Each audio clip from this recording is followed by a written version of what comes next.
What's up guys, welcome back. This is anime crossover. You'll be watching What If Naruto Was Reincarnated as Vegito the End. Now let's begin. Naruto's perspective. I silently communicate to the others in Chalia, urging them to remain quiet. I am running low on power, so I need to focus on conserving as much as I can, I inform Saber. Everyone, please maintain silence, I hear Saber instruct the others. I am currently working on creating a barrier to ensure our safety. Oh no, not again. I am feeling exhausted at the moment. On this body, at the very least getting hit by Perfect Cell's attacks is extremely frustrating. Utilizing Super Saiyan 4 in conjunction with the legendary mixed form has provided me with a considerable amount of power. However, it seems that this combination falls short of meeting my needs when it comes to creating a barrier. Point of view from Saber. Artoria, Mordred, please compose yourself. I instruct my rebellious child while my master diligently works to ensure our safety from this cell. But, father, he says, as I gaze at him, causing him to fall silent. Yet another explosion rattles the protective barrier surrounding us. Da Vinci, how much longer? I inquire through my communicator, noticing the perspiration forming on my master's forehead. We're doing everything we can right now, she assures me as I try to catch a glimpse outside the barrier. Just a few more minutes, Saber. I suppress a slight sigh of annoyance as my view is obstructed by the constant clashes of energy against the barrier. We may not have much time, I say, noticing cracks starting to appear. Da Vinci, prioritize stabilizing the grails in Chalia. I'll handle the rest, declares my master confidently, rising to his feet and gathering me, Mordred, Lancer, and Nightingale. We need to depart, he states, and I remain silent, aware that our esteemed leader has expended an excessive amount of energy, and the consequences are now upon us. Immediately after, we find ourselves back in Chalia, and my master collapses onto the ground. Come on, stay focused, I hear him mutter as I watch him struggle to maintain his transformed state. How much longer, Connor? I hear him whisper in a hushed tone. Out of nowhere, I hear him gasp and break into a wide grin as his body dissolves into a radiant glow and vanishes. I sense a weakening in my connection to my master, though. The light appears to come together and transform into something different. A mirror. A disturbance emerges from the mirror as a hand we recognize emerges from the ripples.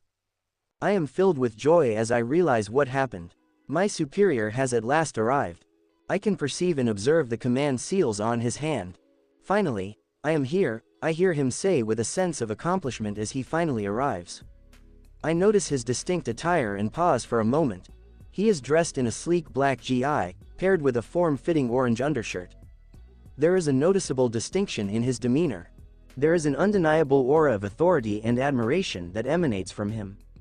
I subtly shake my head and offer a faint smile to my master, who appears greatly relieved. Sir, I call out and he turns to me, his face lighting up with a smile that enhances his already striking appearance. I find myself slightly surprised as I consider that idea. These past few months of acquainting myself with my master have certainly had an impact on me. I have found myself smiling more as I got to know him. He has been instrumental in my growth and has made me aware of the flaws in my approach. He informed me that the responsibility of a king is to guide his people until they are capable of guiding themselves, living their own lives, and determining their own destinies. I have a great deal of respect for him. It's great to see you again, says my master as the contract is renewed between the two of us.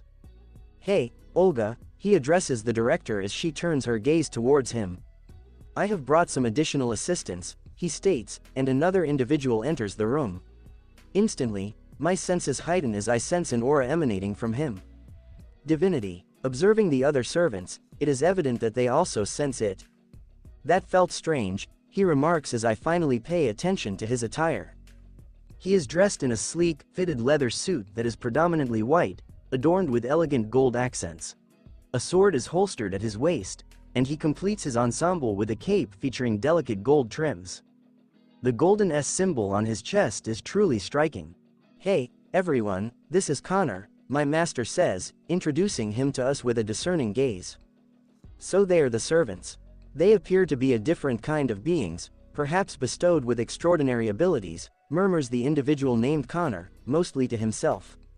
He clears his throat and stifles a cough as my master nudges him, resulting in a minor shockwave. Apologies, I'm Connor. Some might consider me Naruto's brother, offering a unique perspective. It's a pleasure to meet everyone, he says, and I can't help but notice his slightly awkward introduction. It's as if he's attempting to appear more humble or unsure of how to interact with people in general. He will contribute to enhancing the systems at Chalia and addressing the singularities, proclaims my master, casting a glance at Connor, who appears to be lost in thought. Hey, my supervisor says, striking Connor with a metal rod from somewhere. Please listen carefully. Apologies, I'm currently examining this place to identify areas for improvement. However, I might need to gain a deeper understanding of their magic system before I can begin. Right, says my employer. While you attend to your task, I shall return to the singularity and resolve a bothersome bug, remarks my superior as I blink and ready myself to accompany them. Don't worry, I'll be fine. It won't take more than 2 minutes, he assures before disappearing from view. I experience a sinking sensation.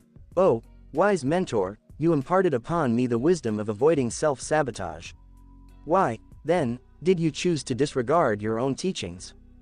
Naruto's point of view, achievement, I declare, materializing at the singularity from which I had to hastily retreat from Cell. Hey, Bugman, I say, teasing him while resisting the temptation to play with him, but I'm well aware of how this situation usually unfolds. I confidently raise my hand, summoning a powerful ball of energy. With precision, I direct it towards him just as he begins to turn around. I eliminate him completely, or so I believe as someone fires at him before my eyes, leaving me in shock. Oh no, I jinxed myself. I really need to put an end to that. An individual with a distinct appearance, dressed in a form-fitting red suit and sporting white hair, stood alongside another person who had dark blue skin and was also wearing a red suit. Oh, I recall these individuals. Naruto, we would like to speak with you, says the blue-skinned woman. Proceed, I state cautiously, maintaining my vigilance. Hello, I'm Tawa, and this is Mira, my creation, she introduces herself. I would like to propose a business arrangement, she states, getting right to the point, which catches me off guard. Why would you be interested in partnering with me? I inquire, growing increasingly curious. I would like us to collaborate in addressing the situation with my rebellious son, she responds, and I am taken aback by her statement. Excuse me, I politely interject as I am taken aback by the sudden appearance of this woman and her proposition regarding her son's fate. Naruto's perspective, excuse me, I politely interject in response to the woman's statement. Taking the life of her son that appears. Why should I inquire, casting a skeptical gaze in her direction. Because he possesses one of these, she remarks, raising her hand to reveal a projection displaying an image of an evil Dragon Ball. Especially the 1-star rating. How did he acquire one of them? I inquire, as she directs her attention towards me. He mentioned discovering it during his extensive journeys through various timelines. I wasn't certain which one specifically until I stumbled upon your timeline, she states, gazing directly into my eyes. Your timeline appears to be a critical juncture, one that is exceptionally challenging to influence through conventional methods, she says, causing me to furrow my brow as I observe her gulp. A nexus point, I inquire. A timeline crucial for maintaining the balance across multiple universes and timelines, she explains.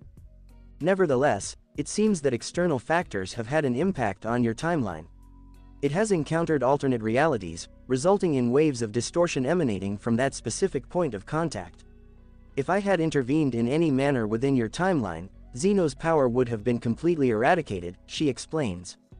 Alright, now, could you please provide some information regarding the unfortunate incident involving your son?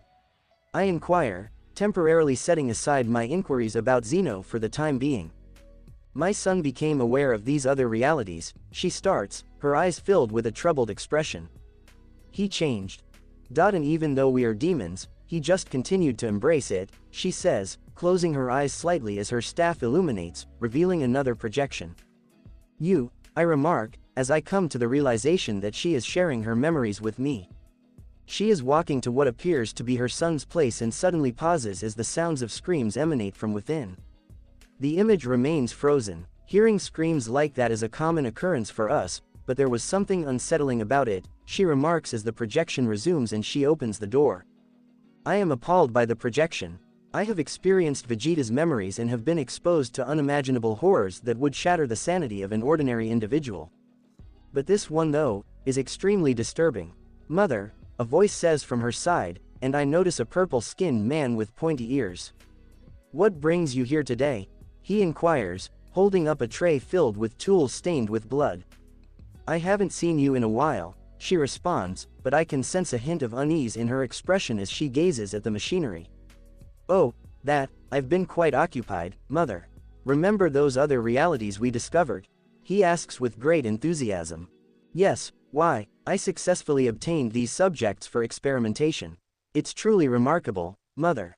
Each of these individuals possesses a unique power system, some of which don't align with our understanding of Ki, he explains excitedly. Check out this individual named Daniel Rand, who goes by the name Iron Fist in his reality. It's quite intriguing how he acquired his unique abilities by triumphing over a dragon. The intricacies of this process elude me at the moment, he remarks. I notice Tawa shaking her head slightly, clearly frustrated, before she glances to the side and comes across something that will haunt me forever. What is that? She exclaims in frustration as the projection freezes once more. Now that is quite unusual, Tawa remarks as we observe the large mass of flesh contained within a massive test tube. During the projection, Tawa appears to move nearer, but the sound is rather repulsive. Well, I wanted to experiment with breeding these subjects and observe the outcome when all of these power systems are combined, her son explains. After strategically introducing them into various timelines, they successfully reproduced and integrated into the population, allowing me to collect a substantial amount of valuable data. It's fascinating to discover that certain individuals possess what I call a life code, a unique imprint on their souls that defines their entire existence. Although we don't possess such a code ourselves, some humans do. After studying and breeding them, I've managed to establish a foundation for our own life code, he explains excitedly, rushing over to a man enclosed in a glass tank. I rescued this individual from a different version of planet Vegeta, where he is the offspring of a Saiyan and a human from an alternate reality. The life code displayed here serves as the foundation for his existence. With my extensive knowledge of various life codes, I am capable of performing such transformations, he explains, as the Saiyan in the tank undergoes a series of hair color changes, starting with neon green, then shifting to blue, brown, and ultimately returning to black. What is the purpose of that? They can already change their hair color, says Tawa. Oh Mother, you fail to comprehend, a Saiyan's inherent hair color is black. However, I have altered the natural hair color of this individual to a myriad of random hues. Armed with this understanding, I possess the ability to achieve far greater feats, eliminating the need to generate duplicates when I can effortlessly replicate them with flawless precision, he remarks with a malevolent grin as he approaches the adjacent tanks. Look at this individual, he remarks while placing his right hand on yet another sizable glass tank, revealing the occupant within. This individual appears to be carrying some extra weight. Just an ordinary human, without any special abilities, except for his life code. Now, observe as he undergoes a remarkable transformation, he remarks as the slightly overweight individual starts to change. His hair undergoes a noticeable transformation as a stump emerges from his lower back. I am taken aback as I fully comprehend what Fu is doing. He is transforming a person from another universe into a Saiyan. Before long, the transformation is finished and I gaze upon the newly formed Saiyan. I've been facing a persistent challenge that's been quite difficult for me. Despite my efforts to input life code changes, our demonic DNA prevents perfect replication. Even when I manage to make a successful alteration, our DNA reverts us back to our previous form, causing us to lose any acquired power. What I truly need is a reliable and naturally created stable form of demonic DNA, he explains, his back turned to Tawa. What do you? Yes, Mother, I am planning to arrange for you to mate with a human from one of the other realities. No, I decline, states Tawa as a portal opens beside her. Oh Mother, you are aware of the challenges demons face when it comes to reproduction among themselves, not to mention the scarcity of female demons. Additionally, I am not giving you a choice, he says with a smirk as Tawa enters the portal. That's why I need your assistance in dealing with my son, she says, leaving my mind in a state of shock. Naruto's point of view, what? My apologies, but I'm unable to provide a response based on the given text. Could you please provide more information or rephrase your request? Sorry, why should I consider accepting your offer? I inquire, already familiar with Fu but taken aback by his altered appearance in the absence of any evil Dragon Ball in his possession. My son is stronger than you are currently, she says matter-of-factly, and I suppress the urge to respond. I have no interest in getting involved with someone more powerful than me, especially after spending 30 years in the time chamber. Additionally, I am currently swamped with work. However, I am aware that there may be consequences if I attempt to evade this situation. What are the benefits of this? I inquire, causing her to flinch slightly. I am aware of your actions and the negative impact they have had on various timelines. If you continue to engage in similar behavior in other realities, I will take necessary action, I inform her, expressing my exhaustion with the concept of time travel. I don't have any intentions to engage in such activities, given the current unfavorable circumstances, she says, expressing her exasperation. I will ask again, what do I gain from this? I inquire, crossing my arms and growing impatient. Meanwhile, Connor sends me a telepathic signal, and I promptly inform him of the situation. My loyalty lies with Mira, she states, catching my attention with her words. Do you really expect me to believe that? I ask her skeptically.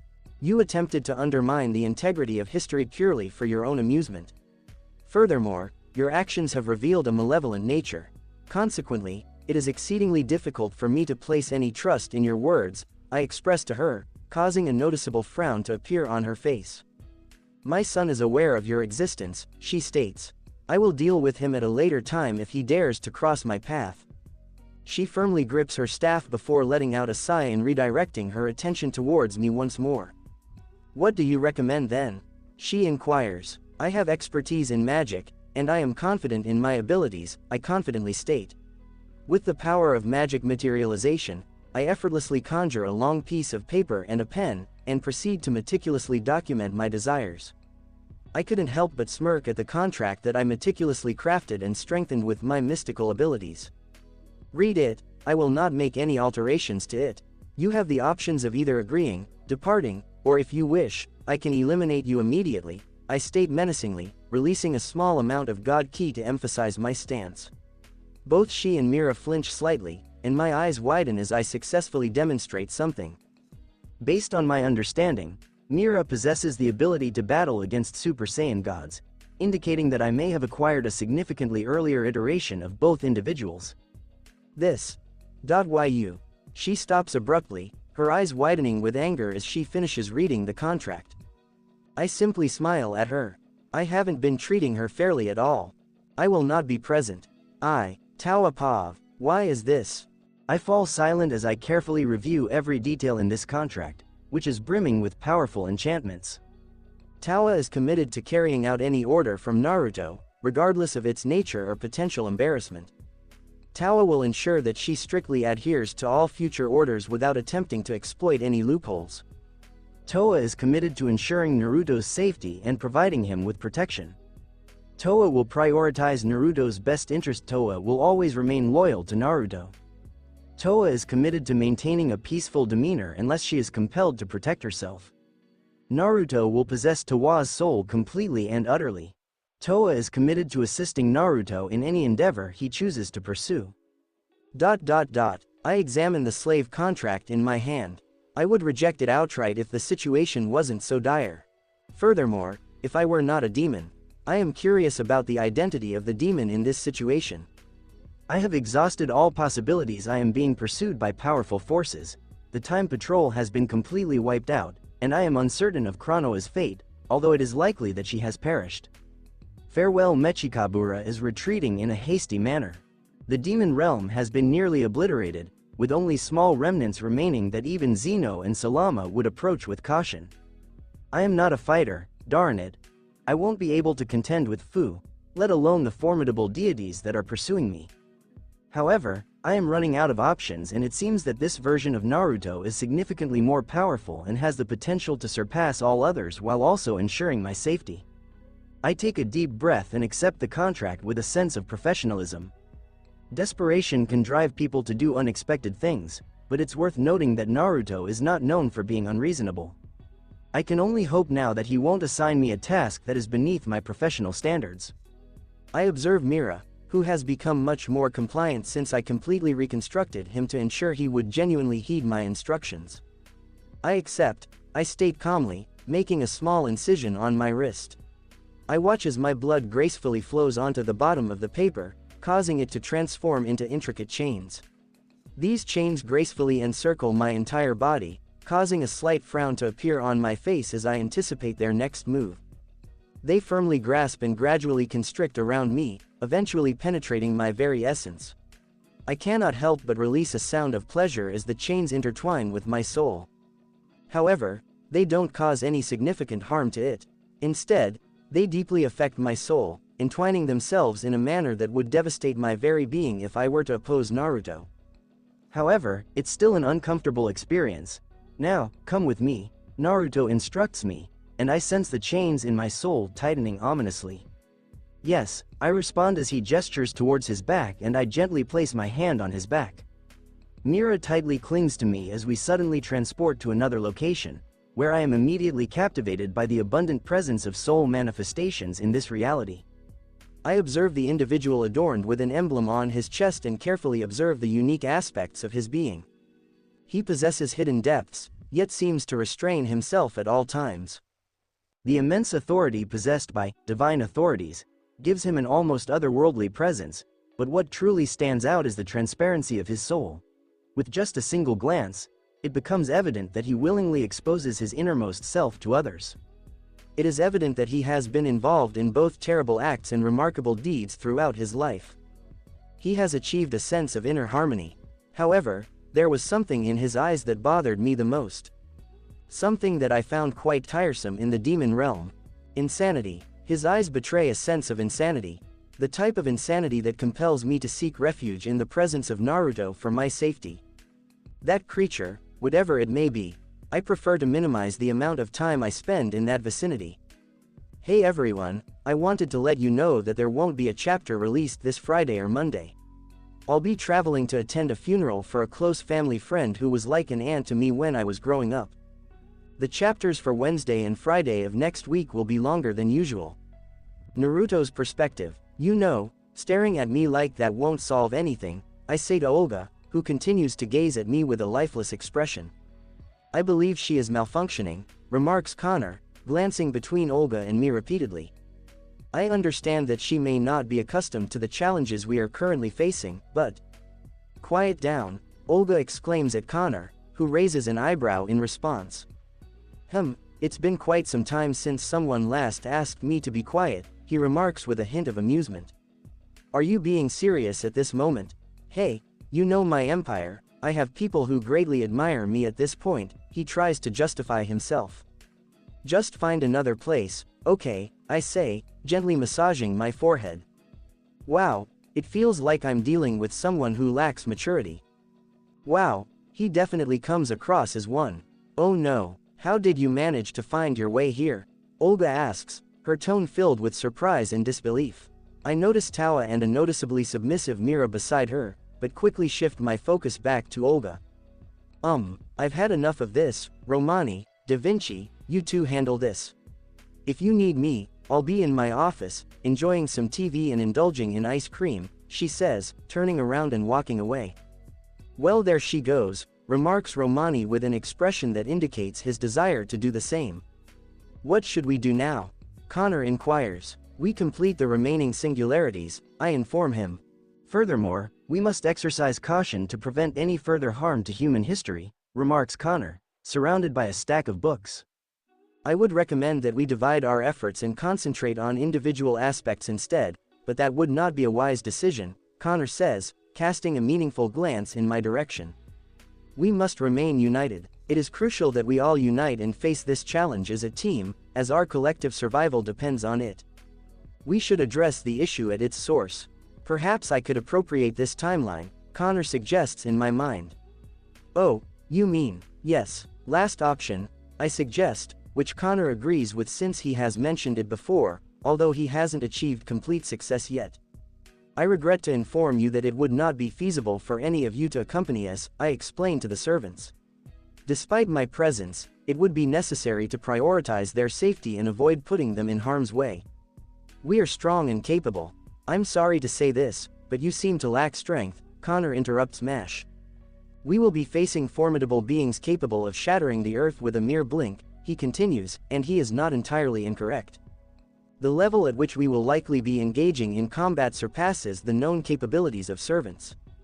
Even with the utmost expertise and skill, Saber would be unable to make even the slightest impact on an opponent as formidable as Namek Frieza. I nearly released a frown at that. I trained Vomi to reach a level of power that was comparable to mine. However, after exiting the time chamber, she is now significantly below my level. It's no longer a matter of joking about it. I am unsure of the current power level of Goku Black, as Chronoa informed me about his newly unleashed time power form. When I encounter him again, victory may prove elusive. However, I address the servants. Listen, you all possess considerable strength, but we possess an even greater level of strength. Please understand that this statement is not intended as an insult, but rather as a statement of fact. The reality is that you will face significant danger, more so than ever before. Therefore, I strongly advise you to remain here in Chalia. My colleague Connor and I will do everything in our power to enhance Chalia's defensive capabilities and ensure its safety. However, I must warn you that if we are unsuccessful, the consequences will be dire, I say with a somber tone. I continued conversing with the servants for a while longer, and I couldn't help but notice Saber's clenched fists. Through our strong master-servant bond, I could sense the intensity of her emotions. She is feeling a mix of emotions, frustration, anger, and sadness. I empathize with your sentiment, realizing that there is someone out there who possesses greater strength than you, and feeling powerless to assist those who have the ability to overcome that adversary. There are only 4 of us left: Connor, Tawa, Mira, and myself. What about your army? I inquire, causing him to react slightly before letting out a sigh. They have a heavy workload, he answers. I possess a significant number of individuals with unique abilities, but I am uncertain of their practical value. While I have Kryptonians in my ranks, some empowered by yellow sunlight and others by blue sunlight, their presence might prove more of a hindrance. In fact, it would be more advantageous if they could assist in mitigating the consequences of my potent magical spells. I did bring them with me, he says, producing an amulet. I developed this creation after thoroughly studying Dr. Fate's medallion. It's a meticulously crafted pocket dimension, teeming with a considerable number of soldiers and abundant resources that are sure to prove invaluable. Excellent, I say before something crosses my mind. Can you fight? I inquire, and he hesitates momentarily before inhaling deeply and exhaling. Yes, I can, but I must admit that I am not performing at my full potential, he responds with a hint of embarrassment. It will suffice, based on my perception. Your considerable abilities should prove beneficial, I inform him. Tawa, Mira, I address both of them, noticing their uncharacteristic silence. Tawa has been sticking close to me ever since she saw Connor, while Mira has been keeping a watchful eye on her, displaying a protective demeanor. Tawa, you will be staying with Vomi and assisting her with her research. It is important that you share your knowledge of temporal manipulation with her. Please make sure you understand the task at hand, I emphasized, ensuring her attention was focused. Yes, she responds, standing tall once more and maintaining eye contact with me. Mira, what is your level of strength? Master, Myra's strength has diminished since he rescued me from my son, and I had to rebuild him, Tawa explains, to which I simply nod in response. Fortunately, I have additional options as Super 17 and 18 have completed their upgrades and are ready for battle. Toa, I'm curious about the likelihood of your son being in this reality, I inquire. My son was very cautious and meticulous, always taking great care not to provoke anyone from other realities. He would go to great lengths to ensure he could move freely, and if anything started to go against his plan, he would quickly change course, she tells me. I make a mental note to gather as much information as possible about her son's abilities. Alright, please follow me. I gesture for both her and Mira to come along as I lead them to meet Vomi. I understand that Vomi will value having a knowledgeable individual to discuss scientific topics with. Naruto's perspective. Follow me, I instruct Tawa as we traverse the portal that links 3 different realities. Dragon Ball, DC, and, I still need to come up with a name for the reality Chalia, and all these things are happening. Who is this Vomi that you mentioned? Tawa asks, walking beside me as we seamlessly pass through the portal. I want to make it clear that she is the woman I love, and I want to emphasize that hurting her would have consequences. You would regret it, I assert firmly, even though I know she is not capable of harming her. Nonetheless, it is important for me to express this sentiment. Got it, she says, giving me a quick glance. Now, you will be responsible for imparting your extensive knowledge on time manipulation to her, while also providing valuable assistance with her research. However, during this collaborative effort, I would like you to conduct some additional research, I mention, revealing a standard time ring that I acquired from Chronoan. She has created multiple of these items, and although I am curious about her process, she has chosen not to share any details. I could potentially persuade her to disclose their secrets if I assertively encourage her, but it already required a significant amount of effort on my part to convince her to share them. Why would you be interested in time rings? She inquires, as I hand her the ring. I am intrigued by 2 of its remarkable abilities. The first one is its capacity to travel through time seamlessly, without causing any disruptions to the existing timelines, I explain to her, emphasizing my first reason. The second reason, I mention, as she turns towards me and chuckles softly, is the ability to stay composed in the present despite the impact of past events. Is that all? I already have multiple objects that can perform such tasks. Well, I have different creations that can accomplish both of those things, not just one, she says, and I turn to gaze at her. I have developed masks that enable a controlled form of time travel, ensuring the integrity of the timeline, she explains. I also developed an alternate version of this mask, she explains, as I would be the one undertaking the time travel and bringing others along. In this version, I would provide them with a mask that would shield them from any alterations to their personal timeline, while also ensuring my authority over them, of course. Combining these elements into a functional solution will pose a challenge, considering I had to give up my research. However, I do have a collection of masks that I can utilize to enhance the final product, she explains as I contemplate the possibilities. What? Alright, that's fine with me. How long do you estimate it will take? I inquire politely. It would have taken me a significant amount of time to accomplish this task in the past.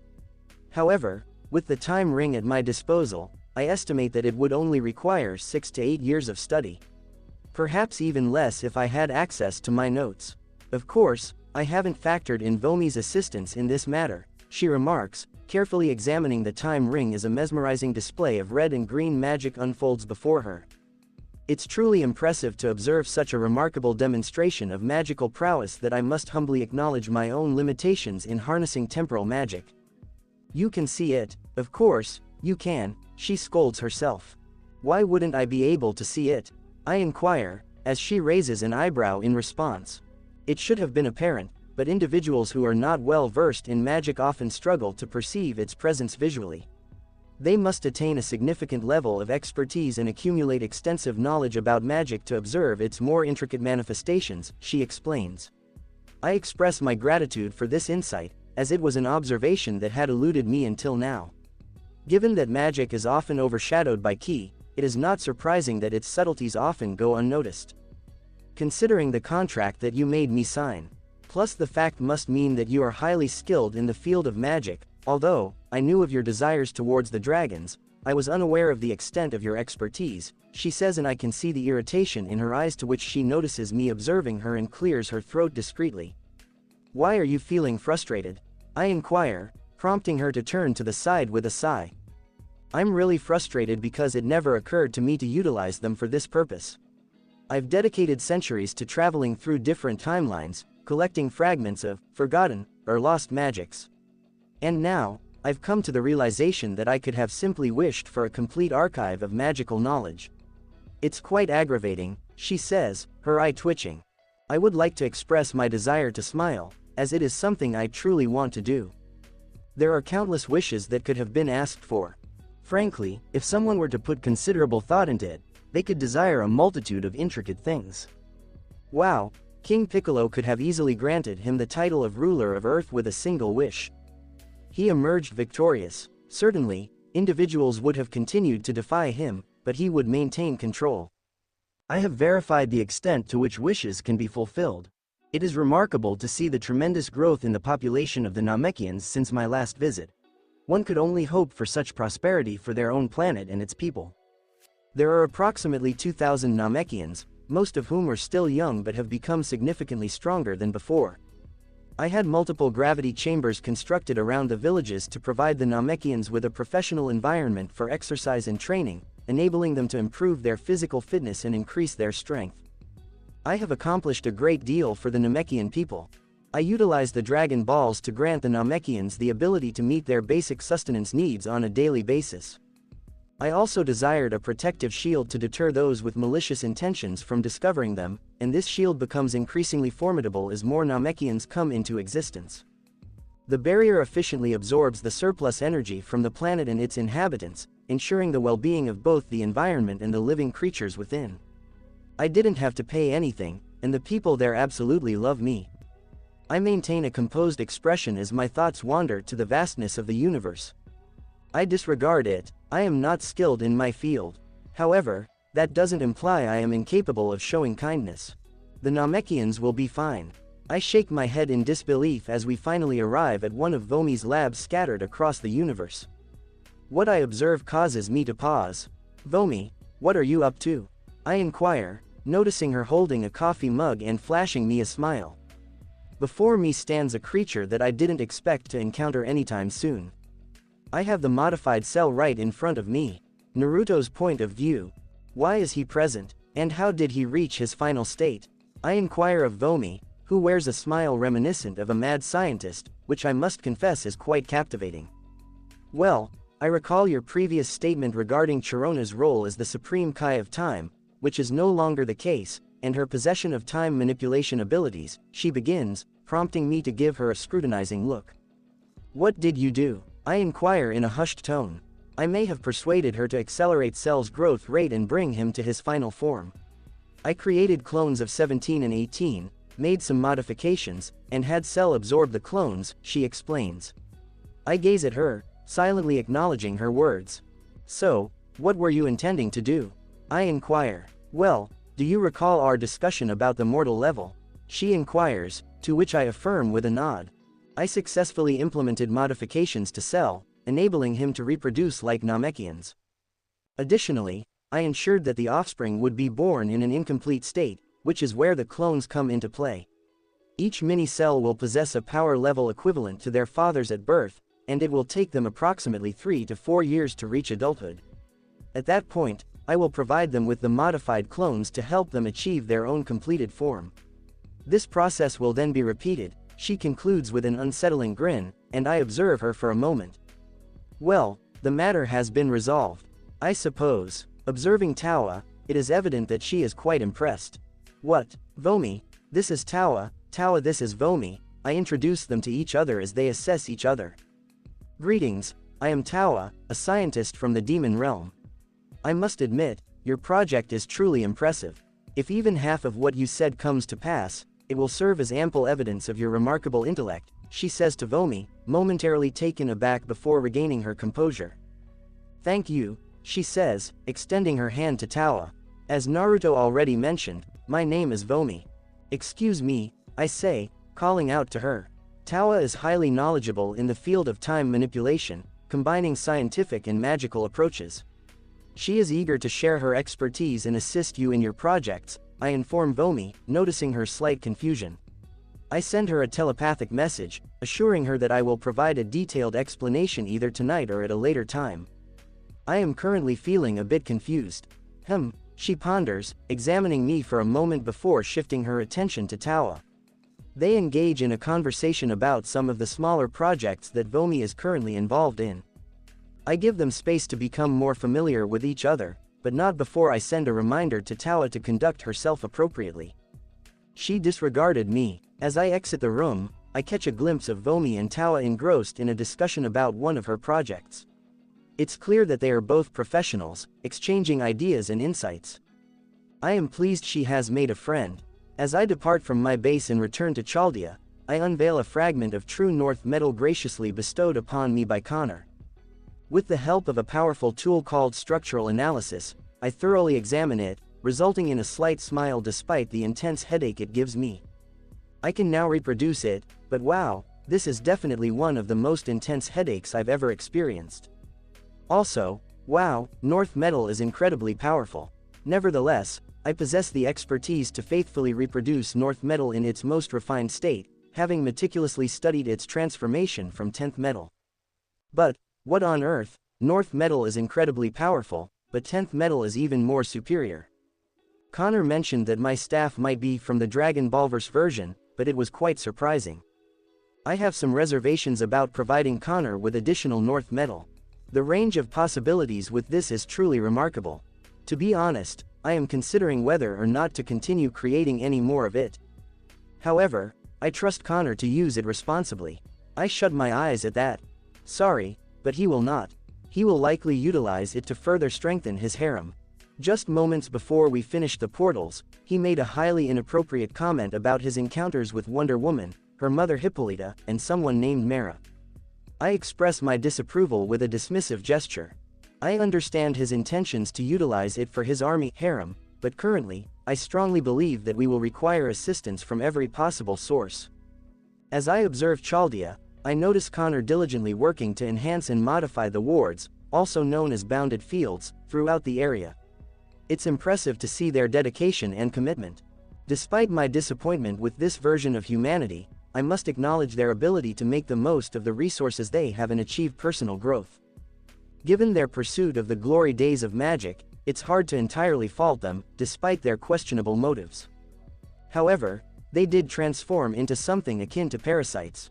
At this point, I would honestly consider discontinuing my research on what they refer to as magecraft. Regardless of my efforts, which would ultimately be futile, I could never reach a satisfactory level.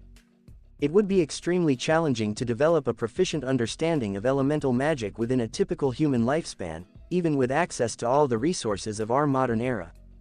It is undeniable that humanity brought this upon themselves. By dismissing supernatural creatures, they have diminished their physical strength. By denying the existence of anything beyond their comprehension, they have closed themselves off to new knowledge. By rejecting the gods, they have severely limited their own potential. I couldn't help but laugh for hours upon discovering the Church's behavior when handling the creatures known as dead apostles. It's not because of any particular belief or factor that empowers. It's due to the promise that was bestowed upon humanity by a higher power. Well, the Church continues to do what it always seems to do. Justify their actions by claiming they do it in the name of a higher power. They are all hypocrites. I am aware of the measures taken to ensure that the presence of dead apostles remains undisclosed to the public. How ignorant can they be? Committing acts of violence against innocent individuals on a large scale, in the most gruesome manner imaginable, all supposedly in the name of someone. It's no surprise that they have been left behind. Well, the majority of them. Only a few individuals in the Church truly embody goodness, while the majority falls short. I reluctantly make my way to the cafeteria to meet up with Saber. Naruto's perspective. Are we prepared? I inquire of Connor, observing as he successfully establishes a connection with his allies in Themyscira, drawing upon their magical energy to enhance his own abilities. Yes, I have completed the task, he says, taking a moment to stretch. I will inform the others, I state, making my way towards the command center of Chalia, with Connor following closely behind. Do you have any idea who we might fight? Connor asks, and I can sense a hint of nervousness in his voice. Unexpected. Don't give me that look. I'm not exactly a fighter, and I only engage in combat when necessary, he defends himself as I simply roll my eyes at him. I understand the true reason, I say as he lets out a small sigh. Don't even attempt to deny. You disgrace, I interrupt him from saying it. It wasn't my you-know-what, whatever, he concedes, giving up on trying to defend himself. I let out a sigh as we arrive at the command center. We are going, I announce to all those conveniently gathered here. Hold on, now, yes, Romani now, I inform him, as Connor and I need to depart promptly. But, Saber begins to say before hesitating and appearing to have a lot on her mind. She then averts her gaze, fixating on the floor. I disapprove of that. Before I shake my head, I should explore ways to enhance Saber's abilities and make them even more formidable. This battle holds immense significance for Chalia, Olga declares, directing our attention to the screen displaying the various singularities. Based on my observations, it appears that none of our team members are currently engaged in any of those activities, except for Solomon's workshop, although it seems to be vacant, I remark, while Connor remains deeply concentrated, his eyes emitting a subdued golden hue. Yes, despite my visual abilities, I am only able to observe the various ongoing changes, he remarks as his eyes cease to emit light. Regardless of the circumstances, our approach will be to address the most critical singularities and progress steadily, I state, directing my attention towards the ongoing singularity known as the Age of Gods. Are you certain that this one occurred during the Age of Gods? Mash asks with concern. Based on my experience, I have a strong feeling that we will encounter some challenges, I inform them. He is correct, they could be concealing themselves using methods that are unfamiliar to us. It would be more advantageous for us to confront them directly, Connor remarks, glancing in my direction as I ready myself to teleport us to the singularity. Let's go, I say, addressing the group gathered in front of me. I would like to seek their assistance in order to alleviate my concerns, however, they are unable to provide any help. I may have to handle many tasks independently, which I find less preferable. As Connor places his hand on my shoulder, we teleport to the location where our next battle awaits. I have a strong intuition about it. Excuse me, could you please provide some information about this location? I inquire as I ascend into the sky, with Connor trailing behind me. Based on my extensive knowledge, I believe that place is Uruk, he says, confidently pointing in the opposite direction to indicate a city under attack by terrifying creatures. Upon closer examination, it is evident that the city is putting up a strong defense. However, there is an underlying sense of unease that is difficult to pinpoint. We should take immediate action, I start to say before the city suddenly vanishes in a burst of light. What in the world? It was teleported, I can tell that much, Connor remarks, narrowing his eyes. Ah, there it is, he remarks, turning his gaze towards the sky and noticing it suspended in midair. Interesting, I remark, observing the alchemical composition of the city. I must say, it is truly impressive. By the standards of this world, at least. That doesn't appear to be accurate, I start to say before swiftly evading an unexpected attack from a colossal orange hand, seemingly constructed from cubes, aimed directly at me. I observe as Janemba materializes before me. It's interesting to note that there seems to be some confusion regarding the names of Janemba and Janemba. Just to clarify, Janemba refers to the giant version, while Janemba is used for the humanoid version. How did I not see him? Connor exclaims. He has the ability to manipulate molecules down to the atomic level, making him incredibly powerful, I explain, unleashing a powerful blast towards Janemba. Much to my astonishment, he responds with a smirk and effortlessly disassembles into blocks. Wow, he is effortlessly using magic to manipulate his own molecules. However, that smirk, as far as I recall, his enormous figure did not exactly exude intelligence or maturity. How in the world, can't you see that? I inquire, noticing his eyes rapidly blinking as he effortlessly switches between multiple different abilities. I believe I can do it. This one seems to possess what some might refer to as grand magic, he remarks, unleashing another powerful blast towards Janemba. I skillfully evade numerous attacks as he swiftly materializes and dematerializes with remarkable speed. I attempt to strike the back of one of his fists, but my hand passes through without making contact. Oh, that's going to be quite frustrating. I create multiple energy balls and launch them in various directions, filling the sky with a dazzling display. Despite his best efforts, my opponent struggles to evade them due to his large size. Some of the energy balls make contact and explode, but he quickly regenerates, healing the damage almost instantly. This is unacceptable, exclaims Connor as he swiftly moves through Janempas's chest with ease. We must be more mindful of our resources. Did you forget? I angrily shout at him as Janemba quickly transforms. Oh, darn it, I say, looking at his transformed state. Oh, right, says Connor as he rubs the back of his head. Teenagers can be quite challenging at times. I notice Janemba and immediately notice a stark contrast between his appearance in the movie and his current form. It's clear that he has become significantly more formidable. He has a striking appearance with a combination of red and black colors. To my surprise, 2 yellow spikes emerge from his back, forming a unique armor-like structure. "Disgusting Saiyan," he remarks, and from his transforming appearance, I now understand why Janemba was smirking. "Baby, I am disappointed. Despite my restraint, I remain in my base form. I have a strong intuition that it is necessary to terminate this immediately." "Naruto," Connor exclaims, catching my attention as a portal materializes beside me. I glance at it briefly before someone enters the room. "Goku Black, you have made progress, well done," he says with a smile directed at me. "So have I," he says, his presence enveloped in a mysterious aura. However, what truly captivates my gaze is the vibrant green lightning that crackles around him, accompanied by the presence of 2 Patara earrings adorning his head. One intriguing aspect that stands out is the scar on his cheek. An unmistakable scar that bears a striking resemblance. He possesses immense power, comparable to that of a legendary Super Saiyan. Naruto's point of view, I remain silent, my gaze fixed on Goku Black, who wears a smug expression. Together we move swiftly towards each other.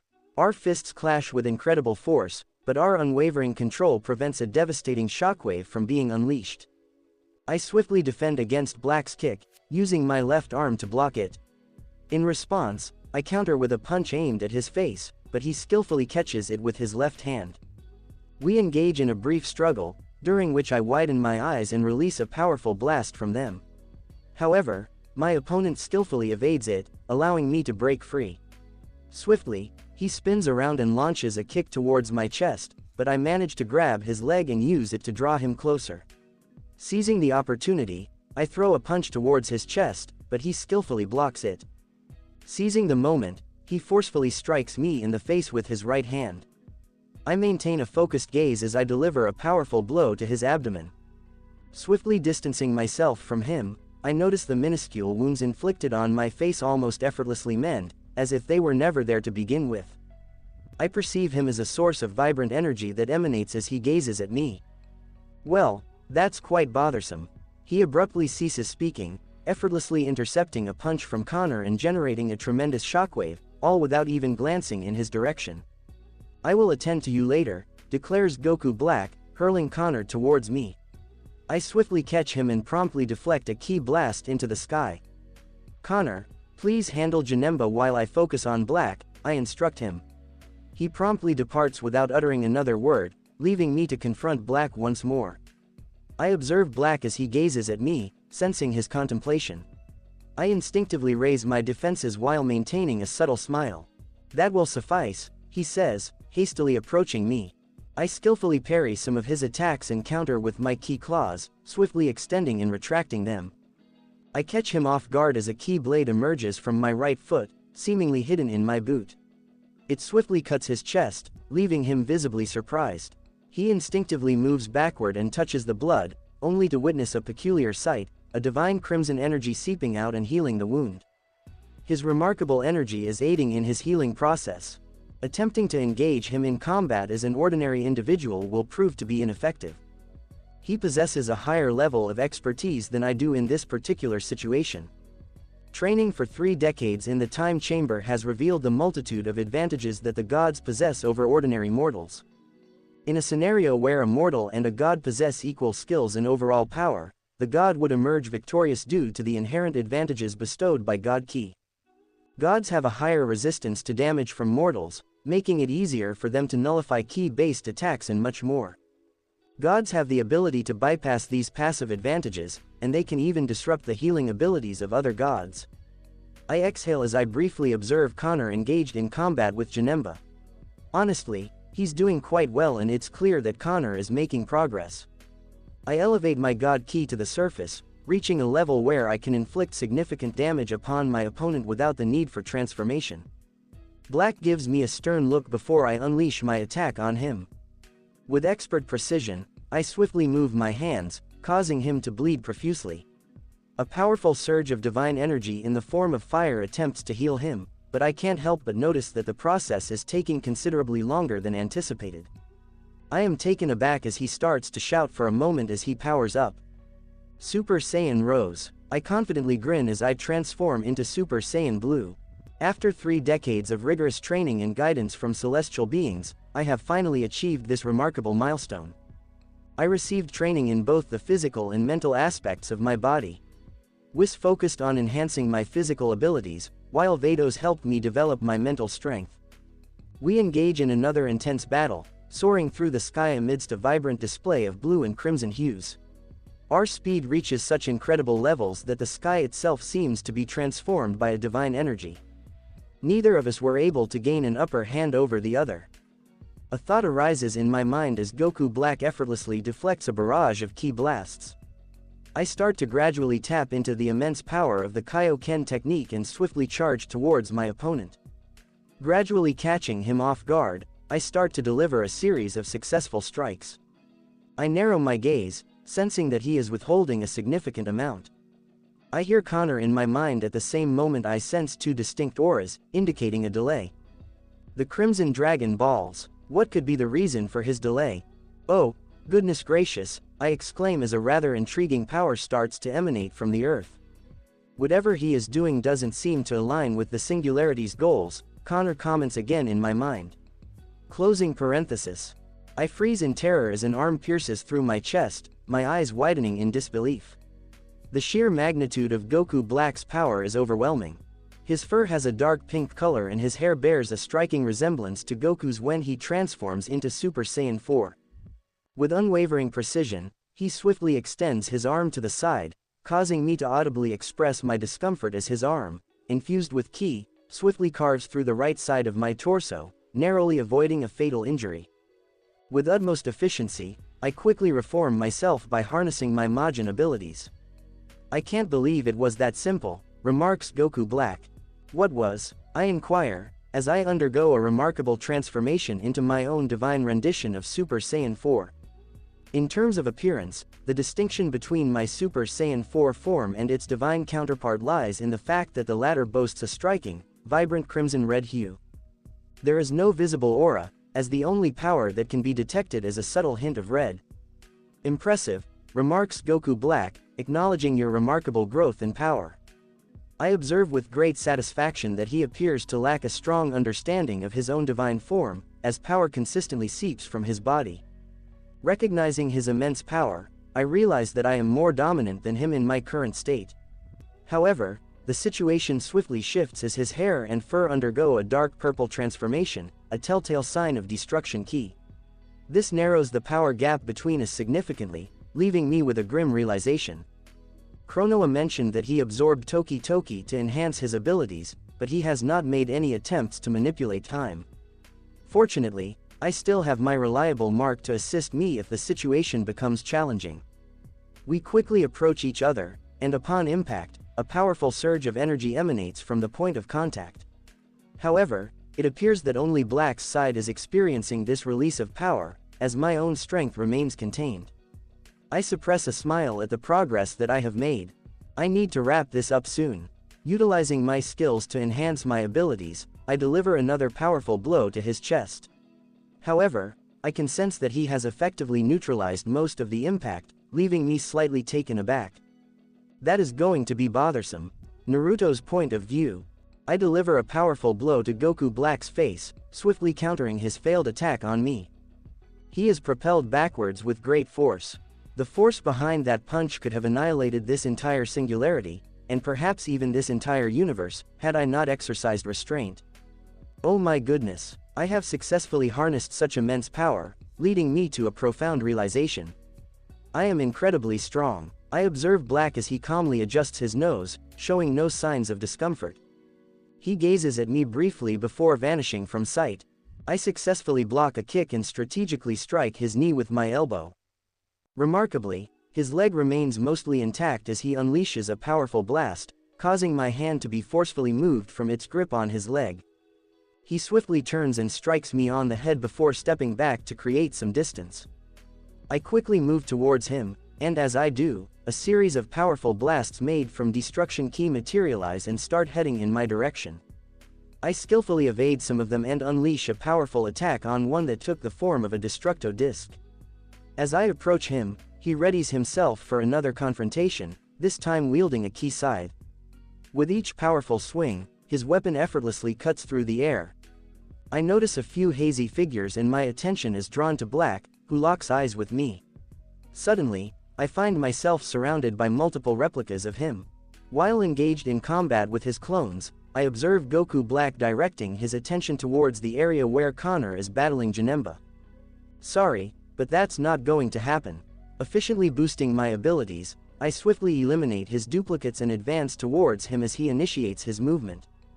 Just as I am about to strike him with my expertly honed claws, he swiftly counterattacks, catching me off guard. I feel a sharp pain in my chest and instinctively gasp, my eyes widening as I glance down to assess the damage. An intricately designed knife, as I mentioned, that is quite frustrating, remarks Black as I sense something of great significance being torn away.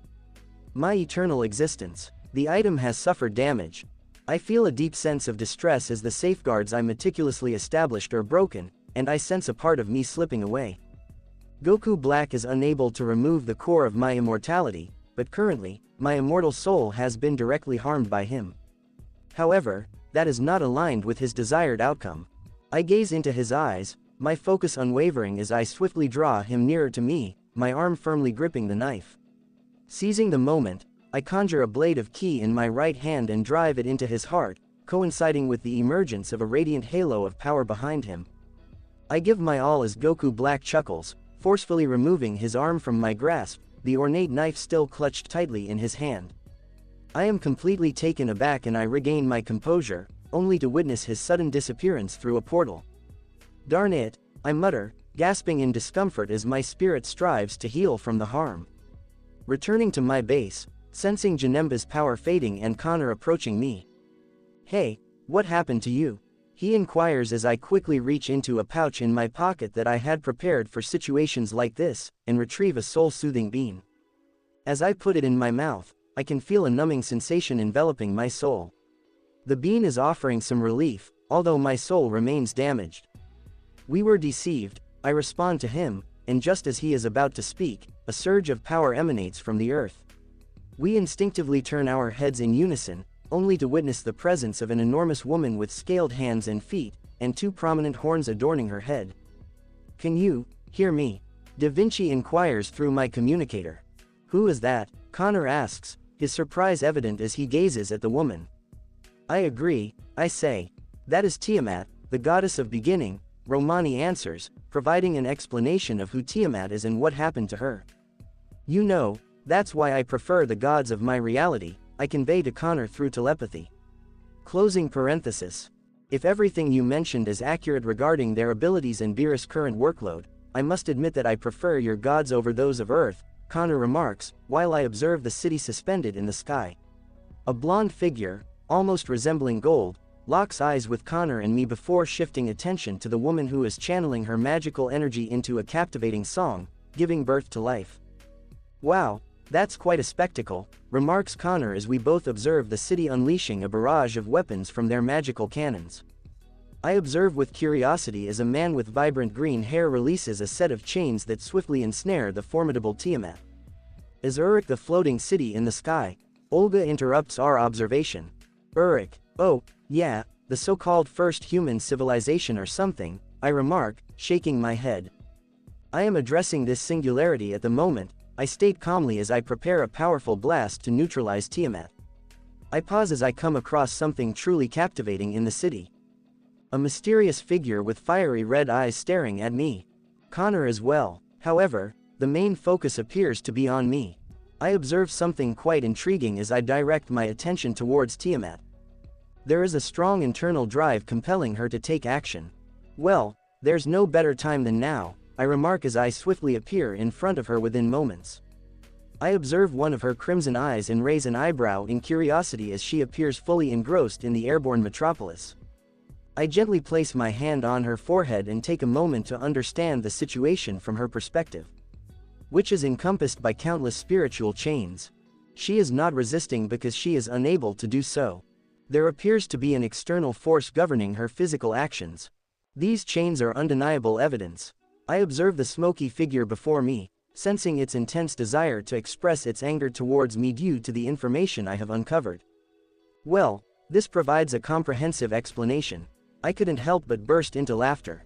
I effortlessly shatter the restraints binding Tiamat's celestial essence, causing her physical form to emit a resounding gasp of astonishment. You are nothing but a parasite, I chuckle at the ethereal figure that I now recognize as Alaya. You are not counterforce. It finally becomes clear why you allowed this to happen in the first place, I assert, projecting my voice through magic to ensure that everyone in the singularity can hear me.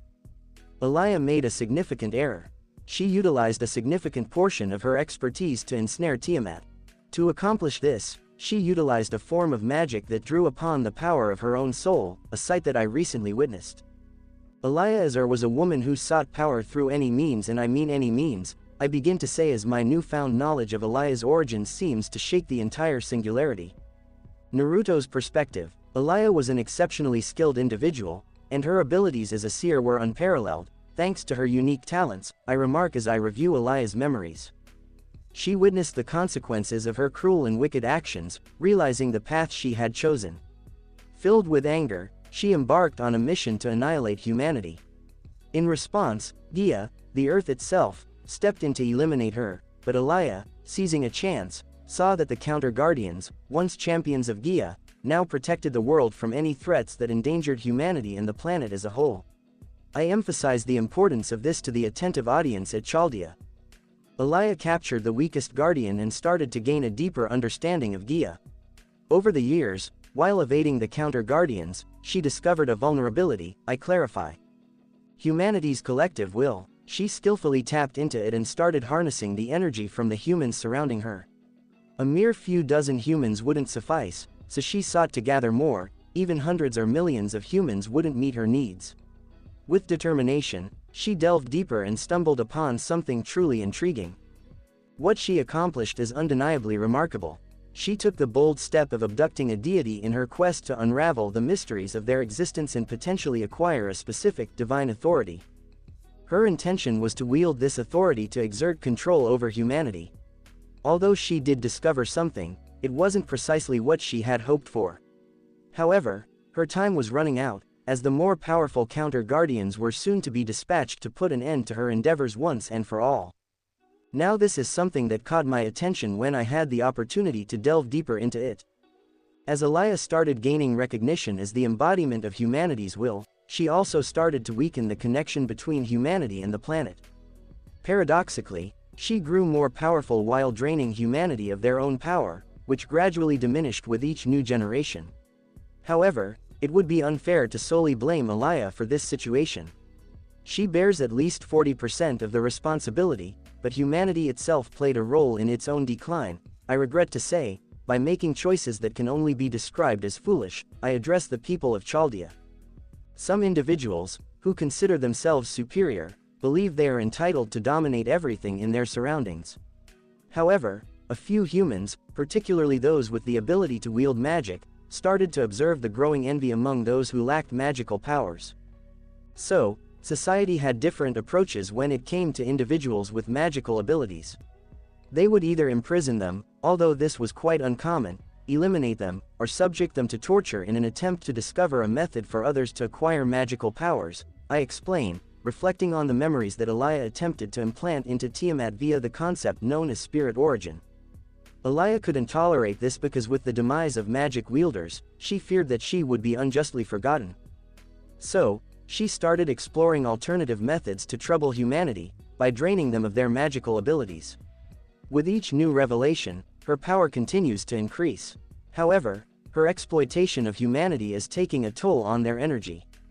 By depriving them of magical energy and redirecting their attention towards scientific pursuits to achieve magical abilities, Gaia successfully intervened and permanently incapacitated Alaya, rendering her unable to manifest a physical form.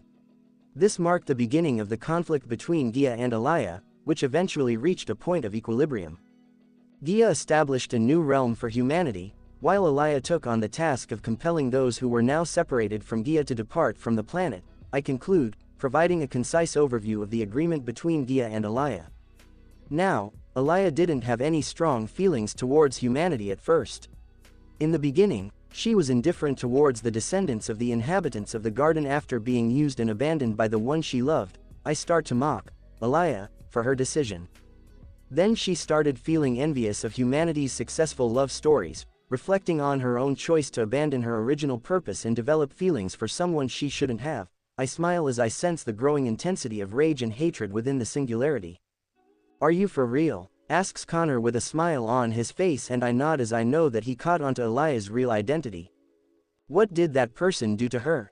He forced himself on her and ripped out her womb so that she would never be able to have children, and then he took the womb with him when he was kicked out of heaven after he tried, with emphasis on tried, to take over everything due to his sheer arrogance or stupidity, mostly stupidity, I say mockingly as the hatred seems to be visible now. "How did that work out for you, huh?" I smirk at the individual who refers to themselves as Chalia. Lilith. Elsewhere from a third-person perspective. "Here is the dagger," Goku Black says, extending the ornate weapon he used to stab Naruto and acquire a small portion of his immortality. "Give it here, young one," says an ancient demon, extending its hand to receive it. "Be mindful of your demeanor in my presence," Goku Black sneers at the demon before him. "Remember that even when you achieve greatness, you will still pale in comparison to me," declares Goku Black. "Now, request it from me," declares Goku Black as the demon's face contorts with anger. Goku Black then unleashes a portion of his formidable power, causing the demon to submit in fear. "May I kindly request the dagger, sir?" pleads with the supernatural being before him. "Impressive," remarks Black, skillfully hurling the dagger towards the demon. With lightning-fast reflexes, the demon catches it, causing a surge of power to flow into its being. The demon exhales deeply. Finally, he murmurs, exhaling deeply, as he senses the immortality taking effect. The demon experiences a profound sense of relief as his ancient soul begins to heal from the extensive harm inflicted upon it. "When will you be able to return to the demon realm?" requests Goku Black to the demon. "The immortality process typically lasts for approximately 45 years, with some variation of around 50 years, responds the demon. "You must fulfill your part of the agreement," warns Goku Black with a serious tone. "Certainly," replies the demon, retrieving a small crystal ball from his red robe. Inside the ball, a divine soul is held captive. "Finally," exclaims Black with a sense of satisfaction. "The essence of Yamoshi," remarks Goku Black as he gazes upon the immensely formidable soul. "It was a pleasure conducting business." The demon starts its attack before being abruptly seized by the throat. "Quiet, merely because I grasp the conclusion of our interaction does not grant you the liberty to address me in a familiar manner." And that's a wrap for now. Thank you so much for tuning into this incredible video. If you absolutely loved it, don't forget to hit that like button and subscribe to my channel for even more amazing content coming your way.